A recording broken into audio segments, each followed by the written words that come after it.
All right, good evening, everybody. Thank you very much for joining us this evening. What I'd like to do is just have a very brief introduction, and then I'm going to turn it over for people to submit questions, and we'll go through different questions. But the main objective for tonight is to know what questions there are. We're just over 2 weeks away from the first day of school. We had our first large event today with students in the building, the transition camp. Today was the first day, so we had a program with over 400 students. And for the last 3 weeks, we've had students on campus for athletics. So since the beginning of August, the campus really has been alive with students returning in full force, which was wonderful to see. And we're looking forward to everyone returning. And I'm very happy to report that this year, for the first time in several years, we will be back over 2,000 students enrolled at Eastern High School. We had dipped below all the way down to less than 1950 over the last couple of years. But for this upcoming year, we have a pretty significant freshman class coming in, and also some additional 10th, 11th, 12th graders. So happy to say it's going to be a very full campus. Of course, with the pandemic, we're all concerned with that situation.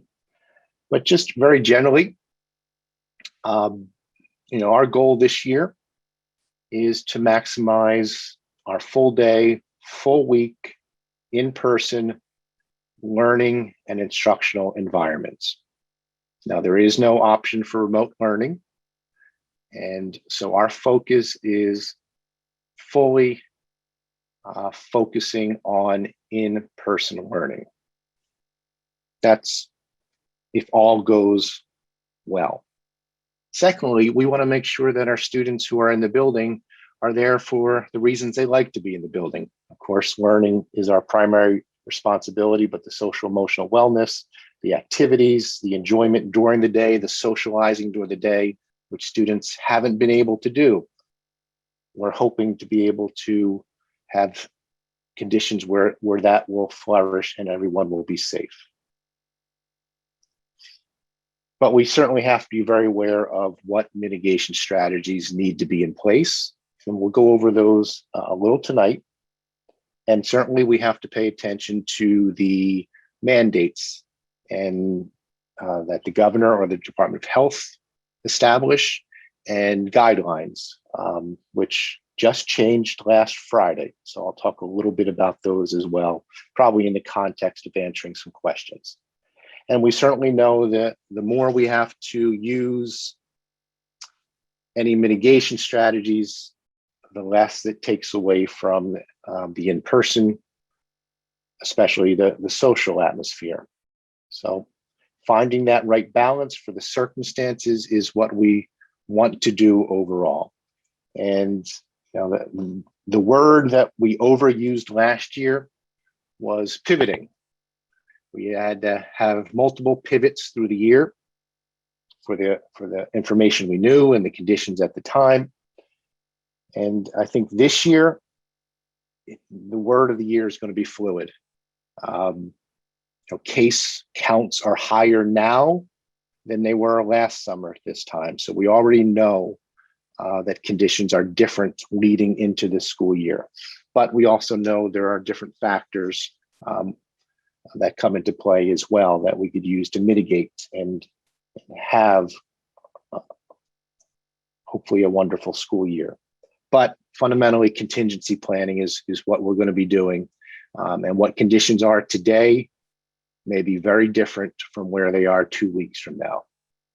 And what I'm keeping my eye on the most is what level we're at. We are currently in the yellow range, but we're very close again to seeing the orange range. And if we go from yellow to orange, that triggers some different guidelines that we have to follow. So we're hopeful we remain in yellow, and even better, move back towards the green. but we have to be very aware of in 2 weeks, we might be in orange, and where might we be 2 weeks after that? So we constantly have to pay attention because those levels of case counts and case positivity, impact what guidelines we have to follow from the Department of Health. Okay, so that's just the general overview. At this point on our website, we have, way back in June, we had the restart plan, so that's on our website. Over the last few days and last week, we started to upload things like the student parent handbook and the bell schedules. So currently there's a lot of the information on our website that details how lunch will be done differently this year than what we had done in previous years. But again, our goal is to maximize the benefit of our lunch. And if you're new to the district, we have a very unusual schedule, although we were not the first to adopt it in New Jersey. But the goal of lunch is, it's not just lunch, it's an opportunity for students to get extra help. It's an opportunity for students to participate in activities and certainly enjoy being with their peers. So we know lunch is going to be one of those areas we have to pay attention to. So the description of where we will be for lunch is on our website, but fundamentally, if we move to orange, we know we're going to have to consider some additional mitigation with things like lunch. So at this point, I'm going to start going to some of the questions that have been posed.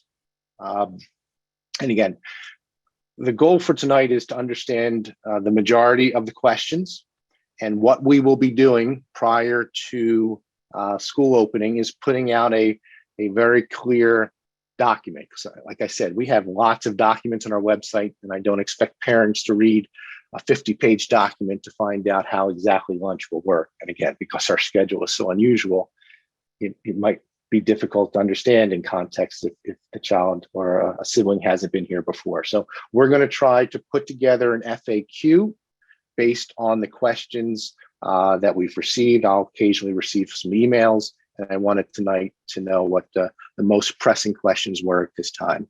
And again, I fundamentally believe in 2 weeks, conditions are going to be different.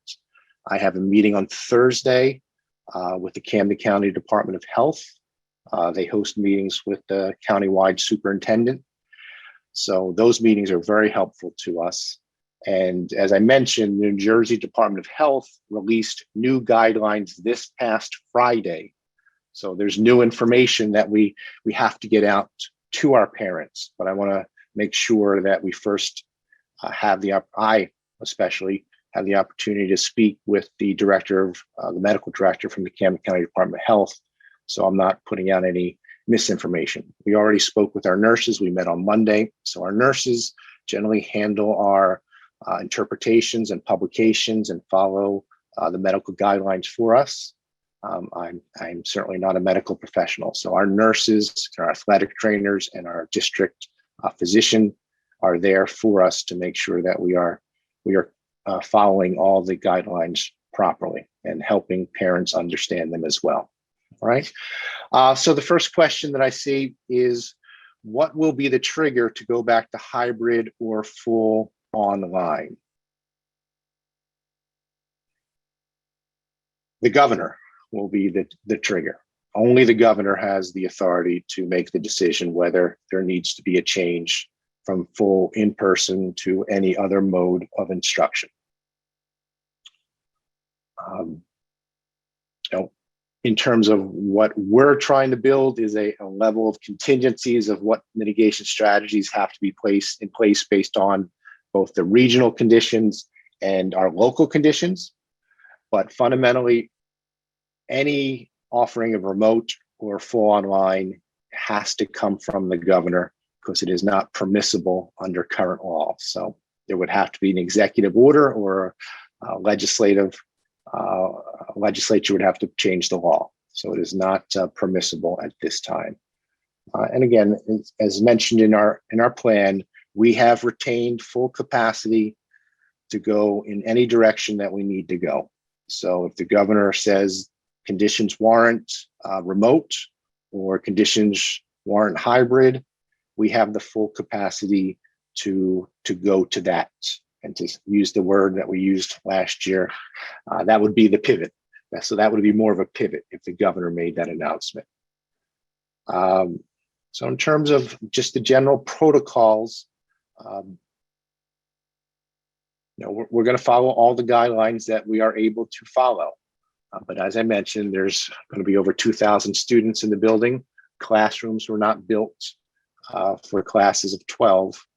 Our classes were designed for 24 to 30 students, and that's what our classrooms are. So we will use mitigation strategies when we're able to do so. But for full day, full weeks, full in person, the classrooms will look fairly normal. Of course, masking is required. Last year, certainly we had all the safety protocols in place, and we're again continuing with those. We have 2 hand sanitizer dispensers in every classroom. Our windows open, so certainly moving air, we've learned is the most important, and there are directions now that we are allowed to use fans to move airs in the classrooms. So that was a good clarification that came out as well. Again, we installed hand-free faucets last year, hand-free toilets. So we certainly purchased multiple tools for high capacity cleaning. So all of that capacity was retained for last year. We were fully stocked in PPE.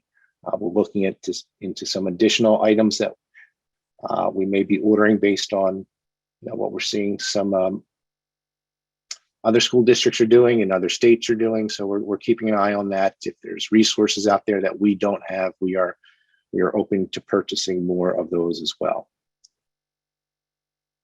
All right. So there's 2 questions about vaccinations and masks, very related questions. So the governor did announce yesterday that all teachers, all school staff, let me correct that, all school staff will be required to be vaccinated or have to undergo testing each week.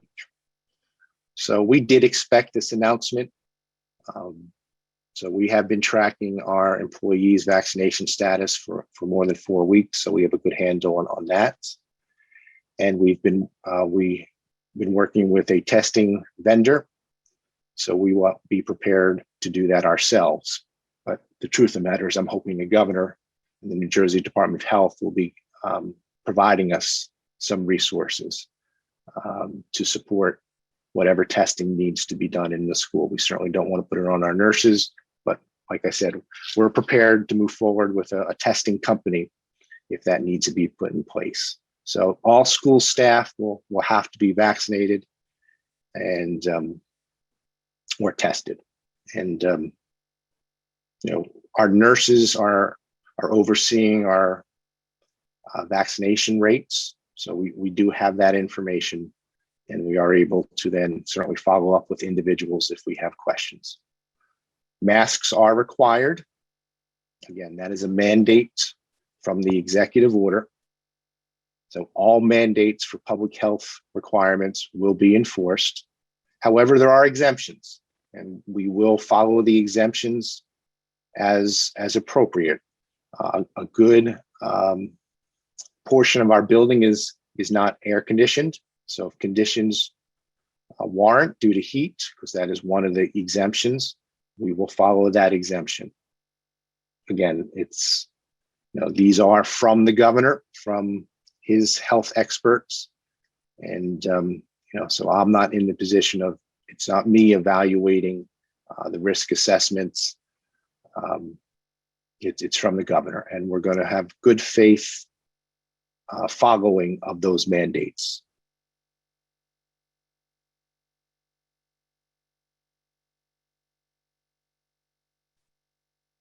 In terms of vaccination status, our students who are vaccinated, there's a question about is there going to be different areas for vaccinated versus unvaccinated?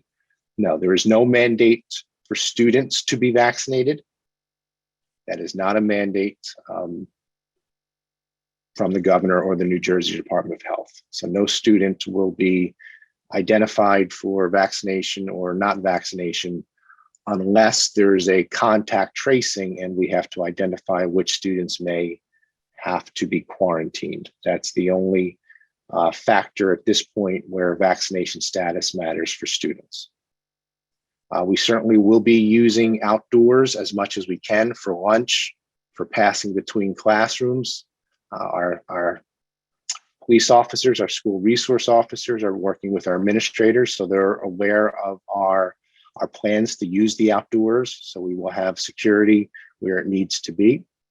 So we are going to use the outdoors as much as we possibly can in other large areas if the weather is not cooperating for a day for lunch. So again, we're using the space the best that we can when we can, but masks might not be able to be worn. So again, I'm going to wait until I have final clarification from the Camden County Department of Health.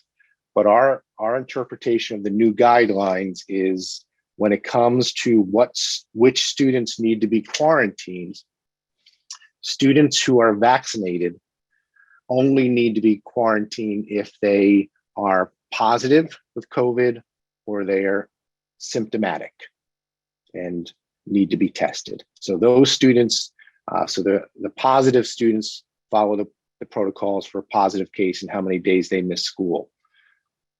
A student with symptoms, that student should be tested. And if they're not positive, of course, then it's just an illness and they can return to school when they are not no longer ill. So the general message of stay home when you're sick is there for vaccinated students. The biggest clarification in the guidelines that came out on Friday deals with masking. If two students are fully masked,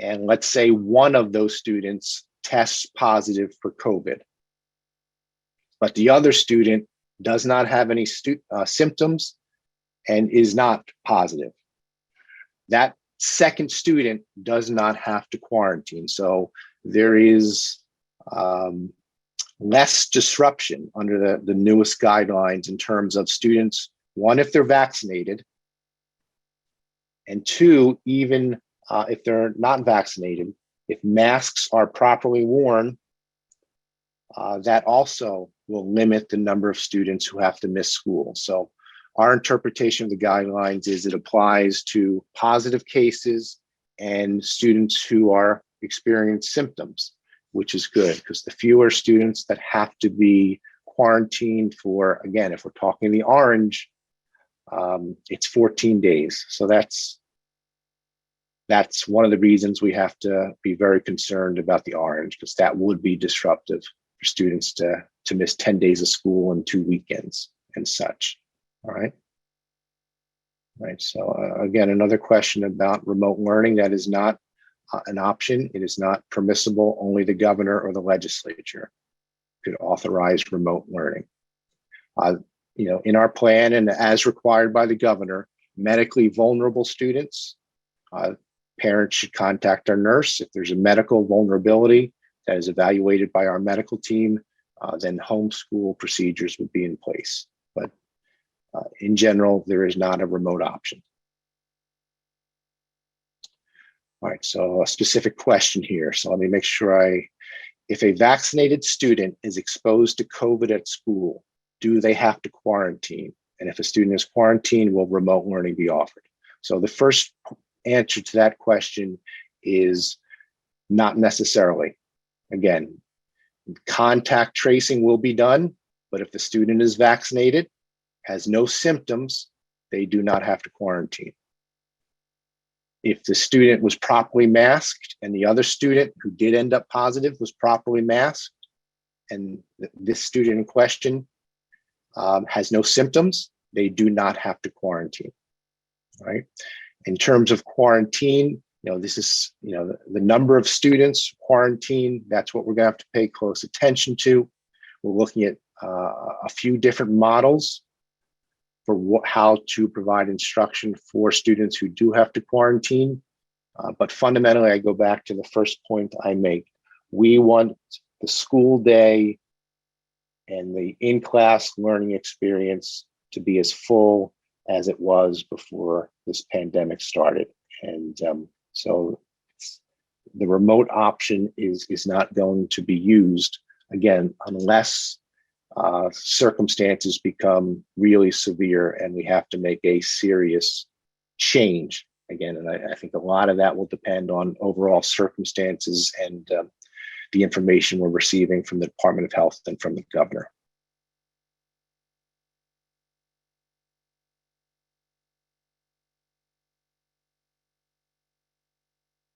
So another question about requirement of the vaccine. So yes, staff members will be required to be vaccinated or undergo regular testing, but students are not mandated.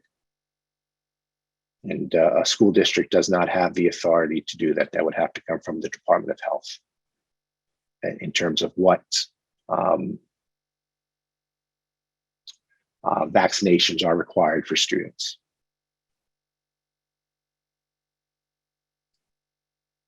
Yeah, so certainly question about attendance and quarantine. Yes, it will be an excused absence. So no student would lose out on graduation meeting them. If it was a senior and it was, let's say the student ended up unfortunately having to be quarantined twice for a total of 20 days, that certainly would not affect their graduation status in terms of attendance. So there will be excused absences for students who are required to quarantine.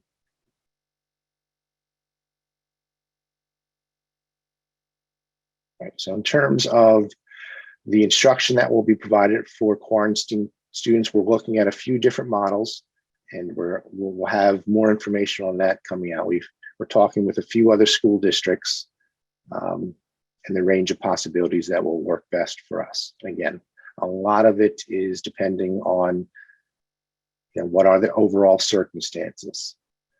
Question about air conditioning in the building. So the majority of our classrooms are currently not air conditioned.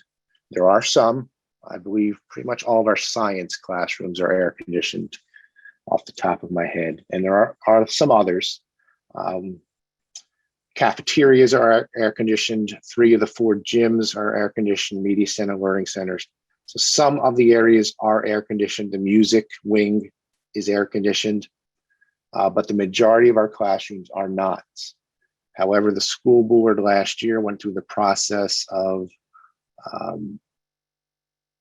looking at HVAC upgrades, and at tomorrow night's board meeting, there will be a presentation from the district architect where the board will be moving forward with a plan to air condition all classrooms. So that will be presented tomorrow night at the school board meeting.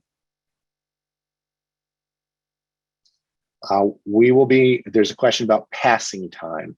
We will continue to allow students to use the outdoors, one, to take a mask break, and two, to alleviate any bottlenecks, because there's 1 or 2 areas in the building that do bottleneck. So the outdoors will be permitted for passing. We will be using 6 minutes of passing time.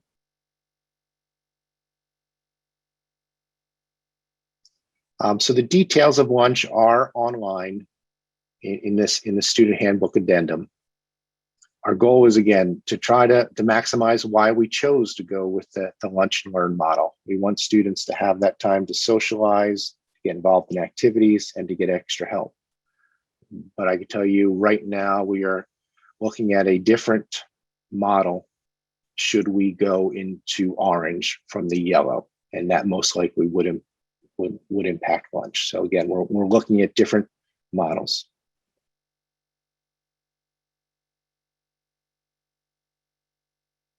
So another question about requiring a vaccination. So I think I did answer that a couple times. In terms of social distancing, when it's available, it's available. But as I mentioned earlier, our classrooms are not their normal classrooms. So a class of 24, that class was designed for a class of 24 to 30. So there's not 3 feet or 6 feet in the majority of our classrooms.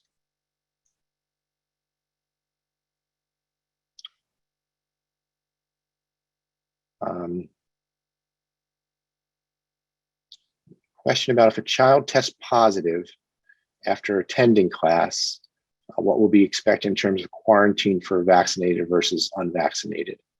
So if a student is positive, then there are set guidelines for the length of quarantine for a positive student.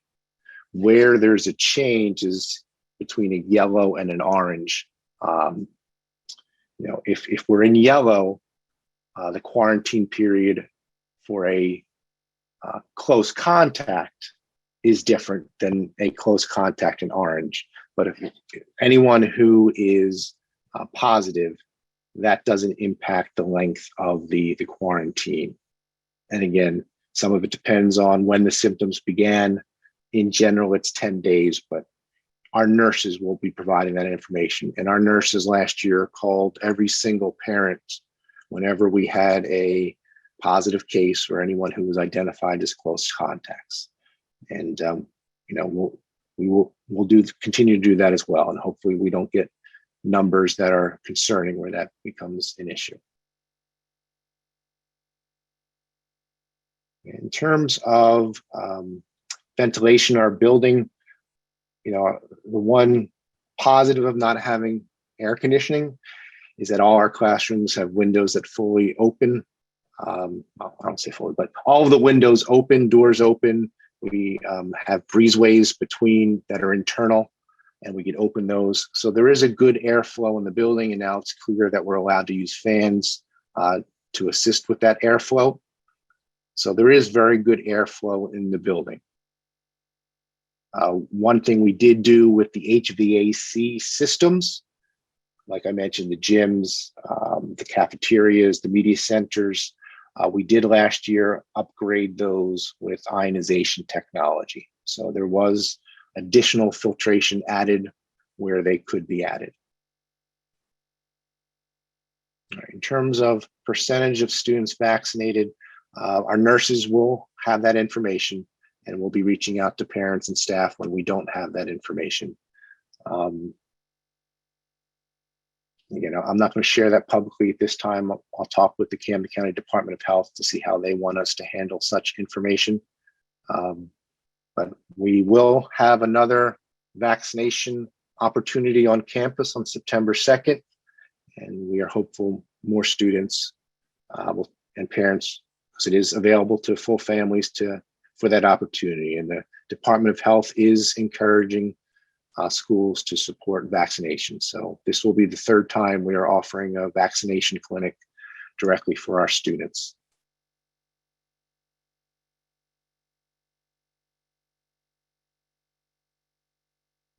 So again, there are definitely a pattern of questions: clarity on vaccination status, clarity on quarantine. What will it look like if a student does have to quarantine from an instruction perspective? So we will definitely make sure that we put together one document that addresses these questions that are coming through.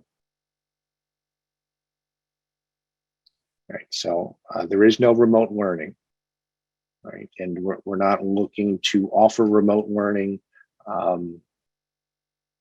because the goal is to focus on the in-person instruction.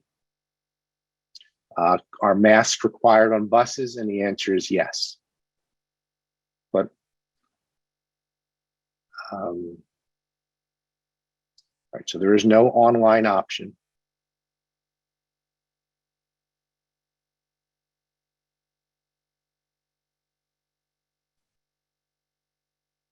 Yes, in terms of a question about outside areas, that is available between classes. We spoke with our security. We're going to have the bleachers in the stadium available for students to eat lunch on the bleachers in the stadium. So that's probably our biggest change of using the outdoors. We also purchased additional outdoor tables for lunch. So we'll have more seating areas outside, and we're using the stadium as well. So we're trying to maximize the outside whenever we can. Now, the one, in terms of who has to quarantine, it really revolves down to primarily students who are sick, either positive with COVID or sick with symptoms. So a lot of what's we're looking at in terms of the models we're looking at for students to do makeup work is when students are sick. So we're looking at that and we're balancing it against how do we make sure teachers are able to instruct students in person to the level that in-class instruction is fully effective. The colors are from the New Jersey Department of Health. So there's 4 colors: green, yellow, orange, and red. And during the year last year, they changed the meaning of red. I think for a brief period, we did get back into green, but we were moved back into yellow.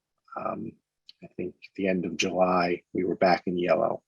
And what we're seeing now is numbers that are similar to what we saw in the beginning of May, end of April, in terms of region-wide numbers that impact the level of mitigation strategies that have to be used and what guidelines have to be used for quarantining. So we're in yellow currently in the last weekly report. 2 counties, 2 regions, I'm sorry, because it's regional. 2 regions in New Jersey are currently in orange. And one of those is a neighboring region. So hopefully we do not move there, but we'll have to see.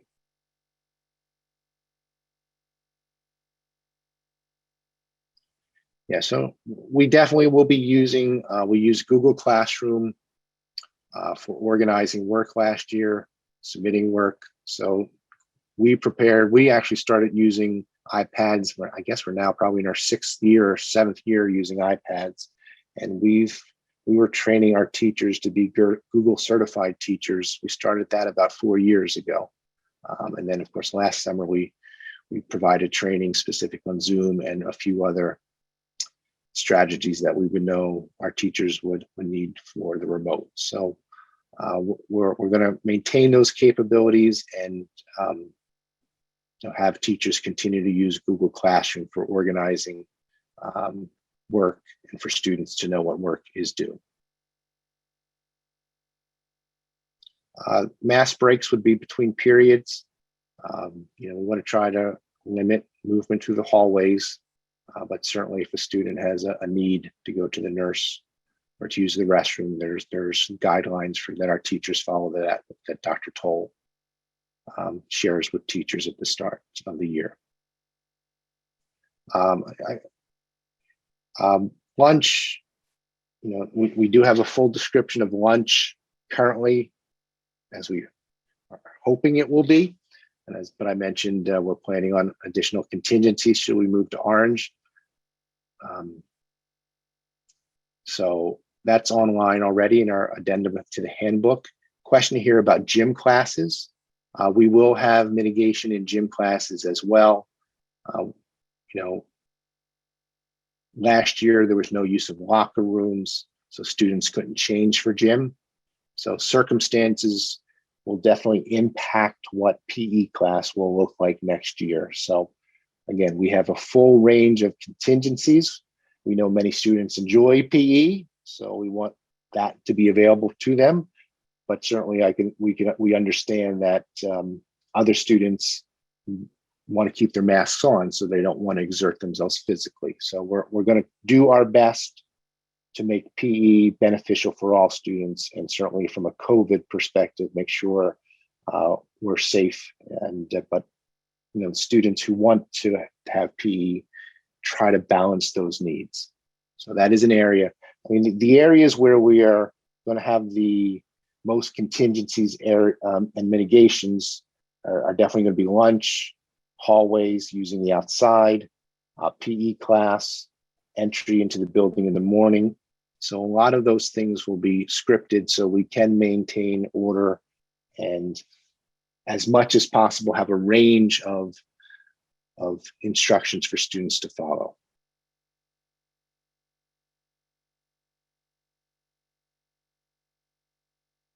So we will be sharing specifics on what the instructional model will look like for quarantine students. We're evaluating a few different modes that, some that we have already considered, and then talking with other schools what they're looking to do. We already have some built-in structures that we will magnify, but we're also considering some other options. So, and a lot of that's going to depend on the number of students quarantined. Again, my takeaway from the latest guidelines is if students are vaccinated and the students properly wear their masks, that will hopefully decrease the number of students who have to quarantine to only students who test positive or have symptoms. And generally those are sick students.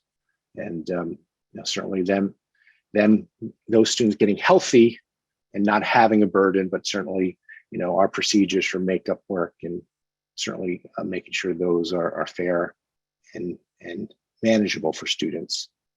So all of that, again, a lot of those things we have in place, but we're going to look to supercharge them where they need to be supercharged.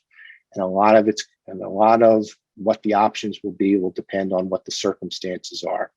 If we're going to have 20, 30, 40, 50, 60, 70 students quarantine, I don't like to think of the news that you see out of Florida or other southern states that have already returned.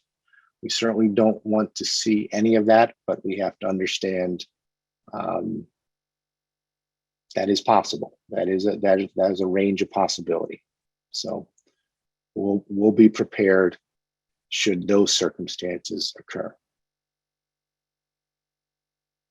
Yeah, so Jim, we're gonna a few questions about Jim. So I think I appreciate all the questions tonight. Definitely a very clear pattern, very crisp questions. So I have a good number of my administrative team who are in the background, keeping track of all the questions, and we will definitely make sure that we will put out a publication that specifically deals with these. And again, a lot of the issues are in our student handbook and the addendum to the handbook, which is online, especially with lunch. But we're not stopping our contingency planning. We have meetings set up for the next few days, both with our teachers and administrative teams, taking information from Department of Health. And I won't be surprised if we hear again from the governor.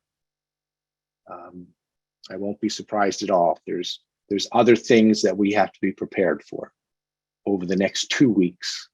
And what the first 2 weeks of school looks like may be very different from the next 2 weeks of what school looks like. Certainly as the elementary students, K through 6, return without the option of a vaccine. That may impact what the governor does, even though it might not directly impact us. It will indirectly impact us. It might have an influence on what the governor does, because so far through this pandemic, guidelines have been primarily K through 12. Will that change moving forward? I don't know. But we have to be aware that a lot of our students have younger siblings and parents have those concerns as well. So, I've already met 3 times with the sending district superintendents, and I have another meeting with them immediately following our Camden County Department of Health. So we did that last summer. We talked, and we're continuing to talk as well. And we'll continue to do that. Right. So I just go through a few more questions here. All right. So as we currently speak, we're looking to return to our full schedule as it was prior to the pandemic, 7:30 to 2:15. However, as I mentioned, we're doing some contingency planning. And some of the things we're we might need to put in place if we go to orange could interfere with that full schedule, but we do not anticipate changing the start time. Again, we don't want shortened classes like we had to have last year with students on campus.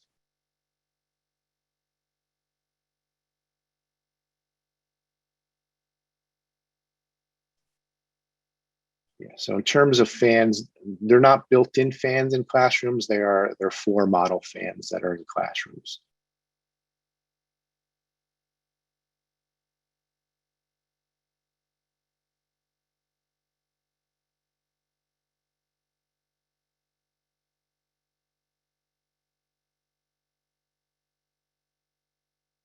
Yeah, so a good number of questions about quarantine students and instruction. So that will definitely be an area that we'll come out with more information. We had some plans in place, but we're looking at what other schools are considering as options as well. So we're not going to settle on one particular mode. Again, circumstances will go in that direction. But we are looking to focus on quality instruction in the classroom and supporting students who are out sick, certainly, as well. All right, so buses, again, that's not an area where we have leeway. We have the number of students who have to be bused. So they're where that's possible. But to be honest with you, our buses are generally used.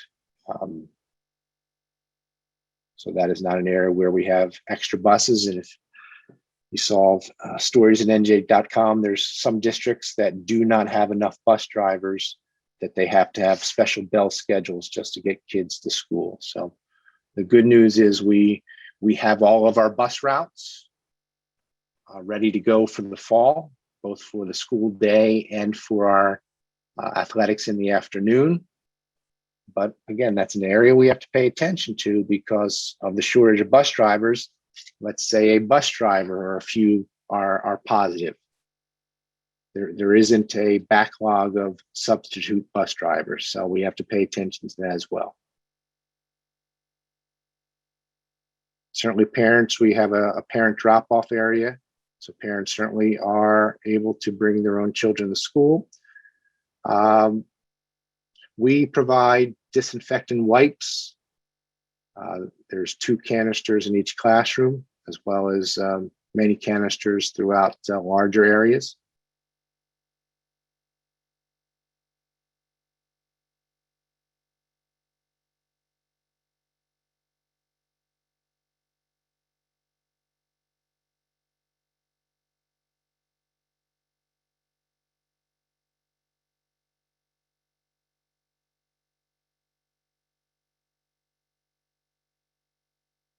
Yeah, so question about gym uniforms, and one of the reasons for that was to help identify students with security.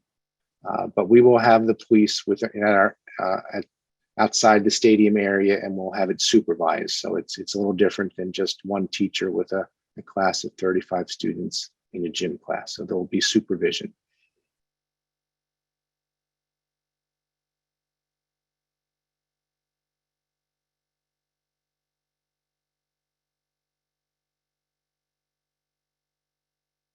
So in terms of our security, we have 2 dedicated SROs who operate throughout the building, and then we have an officer at our main entrance.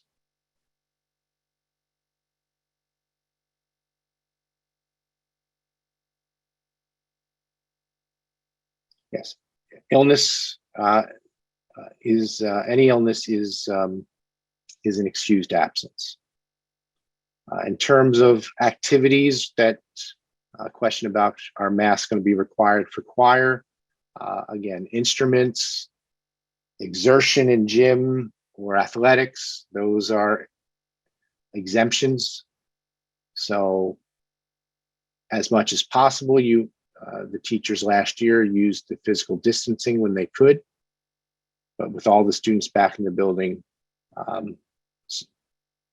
it's just not as available with, we had less than 50% attending in person last year. So where possible, we'll mitigate, but the truth is it's not possible in all areas.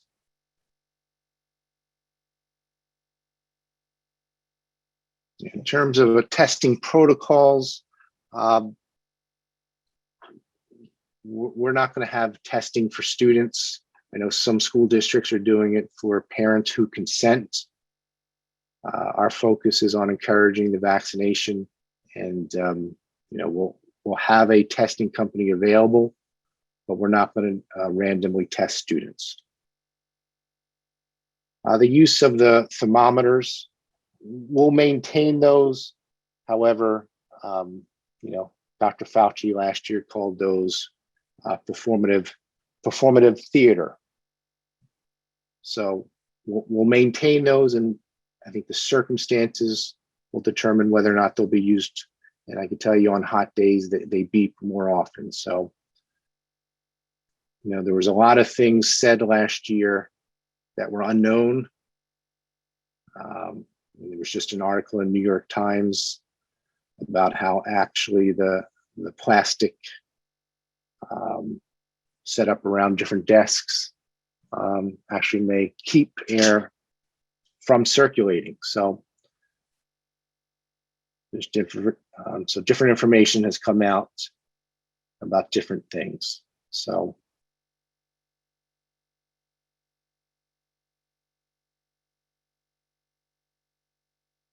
now there are not smaller. A question about whether or not class sizes are smaller. No, again, we are 2,000 plus students, and the building was built for 2,000 plus students. Classrooms are designed for 24 to 30 students. That's where our classes have.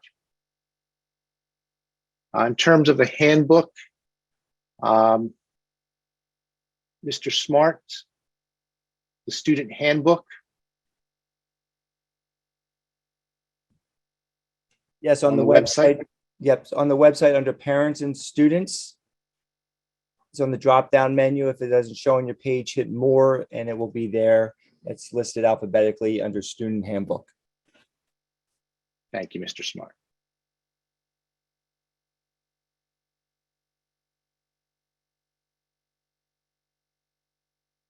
In terms of lockers this year, Dr. Toll, there's no limitations on the lockers this year, correct? I'm not aware of those. That's correct. Thank you, Dr. Toll. Yes, so those guidelines were in last year's, but they are not in this year's. A lot of the directions last year had to do with surface area. And again, yes, washing hands and sanitizing is important, but I think the latest information focuses on the virus as a respiratory airborne is the major way that it spreads. In terms of the school day, I'm very sorry. The school day is really controlled, particularly the start of the day, by the sending districts. We pushed it to the max last year, but we had many fewer students attending. And for part of the year, the sending districts and the districts that we also share buses with other districts. So we don't have that much control over the start times and the end times. And so we will return to the start time we had before the pandemic.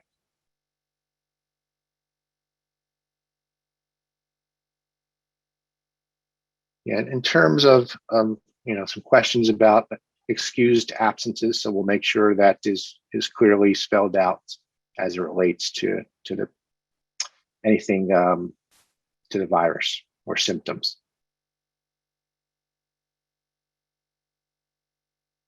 And in terms of testing unvaccinated students, I saw one district wanted to get consent from parents for testing for their unvaccinated students, and this was a high school. And we're not able to force testing on students. We're not able to force vaccination on students. We don't have that authority to do so. And the governor just created that authority for us to do so with staff, but not for students. So vaccination and testing is a consent parental choice as it currently is in the law. All right, I thank everyone for the questions. There's clearly a pattern of what's most important for people to know exact details on. And we'll review the addendum that was created. And as I mentioned to you, we're not stopping in our contingency planning. If there's good ideas out there that's workable for us, we're willing to implement those. So we're touching base with other schools, having these ongoing conversations. And like I mentioned, I am concerned that we might be back in the orange zone within the next 2 weeks. And that's driving a lot of our thinking over the last 2 weeks, really, is when that pattern started to emerge. We started to see the numbers that were approaching the orange, but we're not there yet. So I don't want to wish it upon our region in any sense. Again, thank you very much for joining us tonight. Your questions are very helpful, and we're looking forward to a good year. Thank you.